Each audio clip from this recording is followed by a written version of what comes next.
হরে কৃষ্ণ। আমরা পঞ্চম স্কন্ধের অষ্টাদশ অধ্যায়ে দেখেছি যে বিভিন্ন বর্ষে ভগবান তার ভক্তদের কাছে প্রকাশিত হয়েছেন। সেরকম কেতুমাল বর্ষে ভগবান ঋষিকেশ কামদেব রূপে প্রকাশিত হন। কোথায়? কেতুমাল বর্ষে। যেমন হরিবর্ষে ভগবান নৃসিংহদেব প্রকাশিত হন, সেরকমই কেতুমাল বর্ষে ভগবান ঋষিকেশ কামদেব রূপে প্রকাশিত হন। এই কেতুমাল বর্ষে লক্ষ্মী দেবী এবং সেখানকার দেবতারা দিন রাত তার সেবায় যুক্ত থাকেন। ষোলকলায় নিজেকে প্রকাশিত করে ভগবান ঋষিকেশী হচ্ছেন সাহস, তেজ এবং বলের একমাত্র কারণ।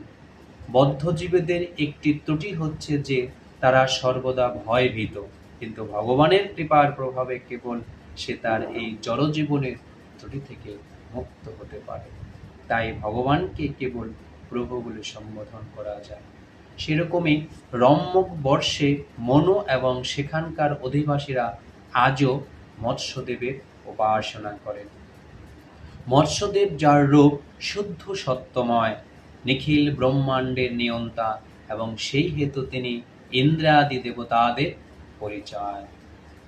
পরিচালক। হিরণ্ময় বর্ষে ভগবান কূর্মমূর্তি ধারণ করে বিরাজমান। কোথায়? হিরণ্ময় বর্ষে।